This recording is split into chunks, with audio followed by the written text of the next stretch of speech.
எலுமிச்சம்பழம் மாலை சுவாமி கழுத்தில் கொடுக்குறாங்க.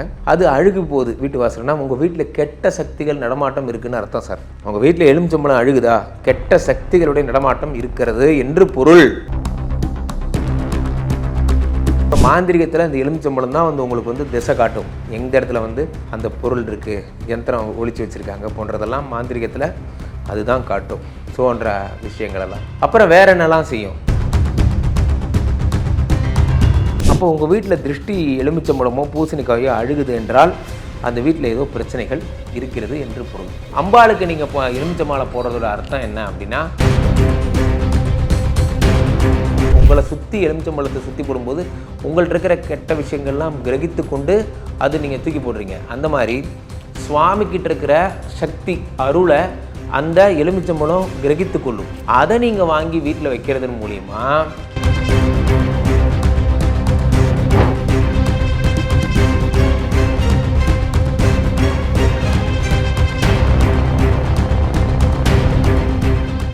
ரியல் ஒன் ஆன்மீகம் நேயர்கள் அனைவருக்கும் வணக்கம். நான் உங்கள் ராம்ஜி. இன்றைக்கி நம்ம பார்க்க போகிறது என்னென்னா, திருஷ்டி. கல்லடி பட்டாலும் கண்ணடி படக்கூடாதுன்னு சொல்லுவாங்க. அந்த கண்ணடி அப்படிங்கிறது என்ன அப்படின்னா, உங்களுக்கு திருஷ்டி. சில பேர் பார்த்தீங்கன்னா சார் சும்மாவே இருக்க மாட்டான். ஒரு கார் வாங்குகிறோம் அப்படின்னா ஃபஸ்ட்டு ஆளாக போய் என்ன சொல்லுவான், ஃப்ரெண்டுகிட்ட போய் எனக்கு கார் வாங்க போகிறேன். நானே உதாரணம், நான்லாம் நிறைய விஷயங்கள் இந்த மாதிரி சொல்லி நடக்காமல் போயிருக்கு. அப்படியே அப்போ என்ன ஆகும், என்னது வாங்க போறியா அப்படிம்பாங்க. அடுத்த நாள் காலைல கார் கம்பெனியே இழுத்து மூடிடுவான். அவ்வளோ நல்லவங்கள்லாம் இருக்காங்க.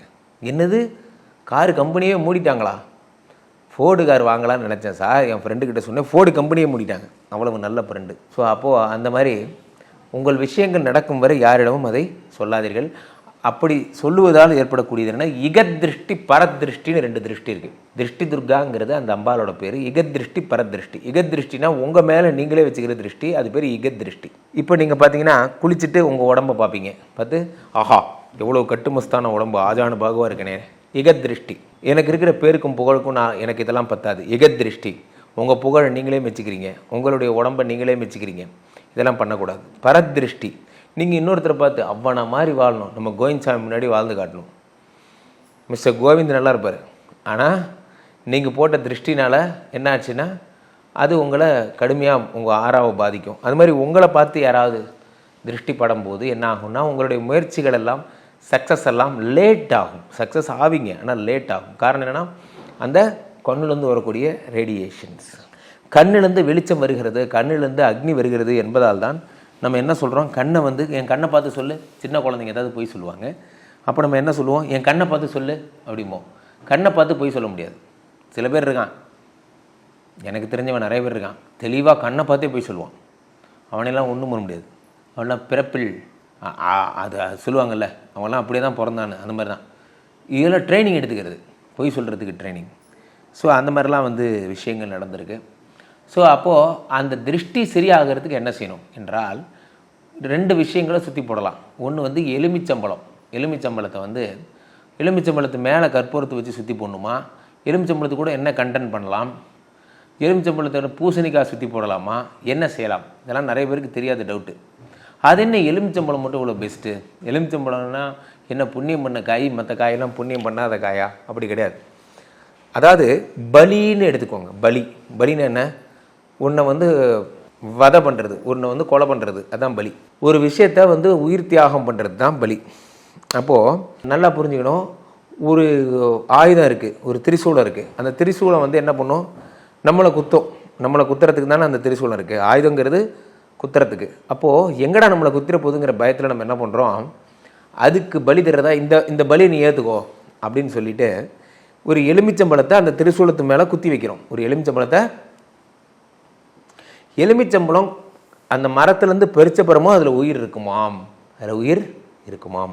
பூசணிக்காவும் அப்படி தான், அதை பறிச்சதுக்கப்புறம் அதில் உயிர் இருக்குமாம். அதனால தான் இதை வெட்டுறதன் மூலிமா ஒரு பெரிய பலி ஏற்படுகிறது.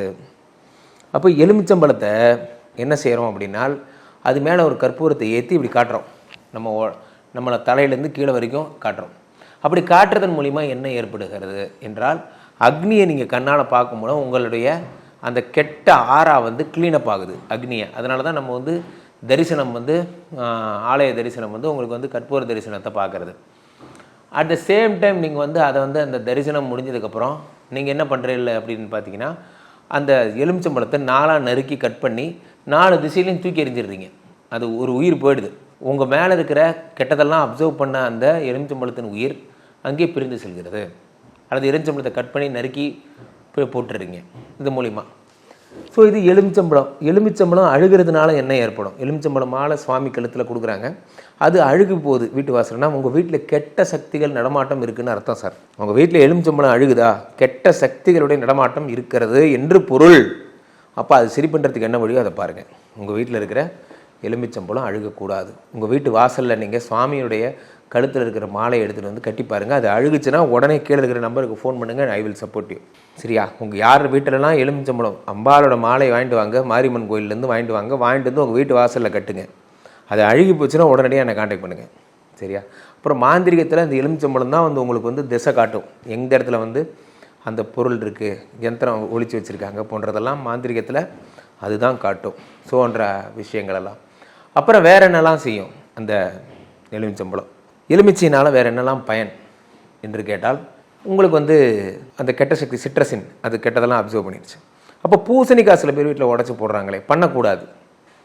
அது பூசணிக்காய் எப்படி கட் பண்ணுங்கிற ஒரு ரூல்ஸ் இருக்குது. பூசணிக்காய்ங்கிறது கிராம தேவதா படத்தை வரைஞ்சி ஹோமத்துலலாம் பார்த்திங்கன்னா தெரியும், அந்த கோயிலில் இருக்கிற சாமியை சுற்றி உடைக்கிறது. ஆக மனிதர்கள் பயன்படுத்துவது எலுமிச்சை, இறைவனை சுற்றி போடுறதுக்கு பயன்படுத்துறது பூசணிக்காய். இந்த தெளிவு முதல்ல நமக்கு வேணும்.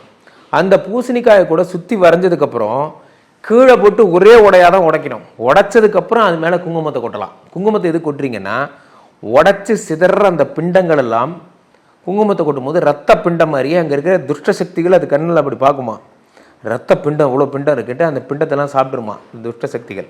அதுக்காக உடைச்சதுக்கப்புறம் கொட்டுறது. நீங்கள் என்ன பண்ணுறீங்கன்னா, அந்த பூசணிக்காய் உயிரோடு இருக்கும் போதே அதை கட் பண்ணிடுறீங்க. கட் பண்ணி அதில் ஒரு சில பேர் ஸ்கொயர்லாம் போடுவான், ஸ்கொயர் போடுவான், ரெக்டாங்கிள் போடுவான், அதை பிடிங்கி எடுத்து அதுக்குள்ளே 4 காசு போடுவான். யாருக்கு இந்த 4 தெரியாது.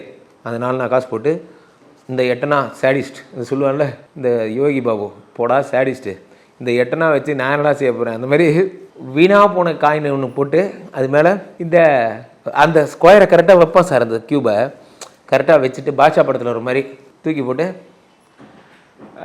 உடைப்பாங்க. அப்படிலாம் பண்ணக்கூடாது. சரியா? நீங்கள் அறுத்த அந்த க்ஷணமே அதோட உயிர் போயிடுது. அதை நீங்கள் மனசில் வச்சுக்கோங்க. கத்தி நீங்கள் வைக்கிறீங்கன்னா எப்போ கத்தியை வைக்கக்கூடாது. நீங்கள் சுற்றி போடணும், சுற்றி போட்டு கீழே போட்டு டொம்முன்னு தான் உடைக்கணும். அதை முதல்ல மனசில் வச்சுக்கோங்க. ஸோ பூசணிக்காயில் இதுதான் விஷயம். அப்போ உங்கள் வீட்டில் திருஷ்டி எலுமிச்சம்பழமோ பூசணிக்காயோ அழுகுது என்றால் அந்த வீட்டில் ஏதோ பிரச்சனைகள் இருக்கிறது என்று பொருள். அம்பாளுக்கு நீங்கள் எலுமிச்சம்பழ போடுறதோட அர்த்தம் என்ன அப்படின்னா, அது வந்து உட்கிரகித்து கொள்ளும். நான் சொன்னேன் இல்லையா, கிரகித்து கொள்ளும். இப்போது உங்கள் மேலே வந்து உங்களை சுற்றி எலுமிச்சம்பழத்தை சுற்றி போடும்போது உங்கள்கிட்ட இருக்கிற கெட்ட விஷயங்கள்லாம் கிரகித்து கொண்டு அது நீங்கள் தூக்கி போடுறீங்க. அந்த மாதிரி சுவாமிக்கிட்ட இருக்கிற சக்தி அருளை அந்த எலுமிச்சம்பழம் கிரகித்து கொள்ளும். அதை நீங்கள் வாங்கி வீட்டில் வைக்கிறதன் மூலிமா அம்பாலோட அனுகிரகம் அதில் வெளிப்படும் என்பதால் தான் எலுமிச்சம்பழம் சுவாமிக்கு சாத்திரம். எவ்வளோக்கு எவ்வளோ எலுமிச்சை மாலை நீங்கள் அம்பாள் உக்ரதெய்வங்களுக்கு சாத்துறீங்களோ அவ்வளோக்கு எவ்வளோ அதை வாங்கிட்டு வந்து உங்கள் வீட்டில் வச்சுக்கிறதும் முக்கியம். நல்லா புரிஞ்சுங்க. இந்த எலுமிச்சை மாலை வாங்கி சாத்துறதோடு நிற்கக்கூடாது. எலுமிச்சை மாலையை நீங்கள் ப்ராப்பராக யூஸ் பண்ணணும். அதே மாதிரி அந்த எலுமிச்சை மேலே பொட்டு வைக்கிறது, எலுமிச்சை மேலே குங்குமம் பொட்டு வச்சு அதை வெறும் எலுமிச்சம்பழத்தை மேலேருந்து உருட்டி பண்ணால் நோய்கள் நீங்கும். ஜஸ்ட் இப்படி சுற்றி போட்டால் அது. அப்போது அந்த திருஷ்டி பாரத்துக்கு சரியான மெத்தட் இன்னும் என்ன அப்படின்னு பார்த்தீங்கன்னா, ஒரு தேங்காய் சிரட்டை கொட்டாங்குச்சின்னு சொல்லுவாங்க, அந்த கொட்டாங்குச்சியை உடச்சி எடுத்துக்கோங்க. நான் சொல்கிற ஐட்டம்ஸ்லாம் போடுங்க. அந்த கொட்டாங்குச்சி நல்லா பற்ற வச்சுக்கோங்க, நெருப்பு எரிட்டோம். அப்படி பற்ற வைக்கிறது எதை ஊற்றி பற்ற வைக்கலாம்? இரும்பு சட்டியில் சாம்பிராணி போடக்கூடாது, இரும்பில் பண்ணக்கூடாது ஜென்ரலாக, இதெல்லாம் சாமிக்கு. ஆனால் திருஷ்டி சுற்றி போடும்போது இரும்பில் தான் பண்ணணும், இரும்பு கரண்டியில் தான் பண்ணணும். இந்த இரும்பு கரண்டியில் அந்த கொட்டாங்குச்சியை உடச்சி போட்டு அது மேலே 4 சமித்து 4 குச்சி வச்சு அந்த குச்சிக்கு நடுவில் கற்பூரத்தை வச்சு பற்ற வச்சிட்டிங்கன்னா அந்த குச்சி பற்றிக்கும், அக்னி எரியும் போது இந்த கொட்டாங்குச்சியும் பற்றிக்கும். நல்லா எரியட்டும், கங்கு மாதிரி எரியும் போது என்ன செய்யணும் அப்படின்னால், வெண்கடுகு எழுதிக்கோங்க, வெண்கடுகு, நாய்கடுகு, சரியா, அப்புறம் மருதாணி விதை, அருகம்புல், வேப்பம் இலை, காஞ்ச இலை, சாம்பிராணி, இது எல்லாத்தையும் இடித்து ஃபஸ்ட்டே ஒரு டப்பாவில் போட்டு வச்சுருக்கணும். அதை எடுத்து புகையாக போடணும். புகையாக போட்டு முதல்ல வீடு ஃபுல்லாக காட்டலாம். அல்லது நீங்கள் அந்த நெருப்பு எரியும் போது இப்போ நான் சொன்ன ஐட்டம்ஸ் எல்லாம் போட்டிங்கன்னா பட்டு பட்டு பட்டு பட்டு பட்டுன்னு வெடிக்கும் இந்த வெண்கடுகு. அது வெடிக்கும் போது திருஷ்டி சரியாகும். அதில் அது முடித்ததுக்கப்புறம் அந்த எலுமிச்சம்பழத்தை அப்படி சுற்றி போட்டு வெளியே கொண்டு போய் அதை பிச்சு 4 பக்கமும் போடலாம். அல்லது அதை எடுத்துகிட்டு போய் முச்சந்தி சேர்கிற இடத்துல போடலாம். அல்லது காரு வண்டினா அது கீழே வச்சு அது மேலே வச்சு அரைச்சி ஏற்றி பண்ணிடலாம். போன்றவை செய்து வர மாபெரும் சிறப்பு. திருஷ்டி வந்தால் ராம்ஜி சுவாமி ஞாபகம் வரணும். நன்றி, வணக்கம்.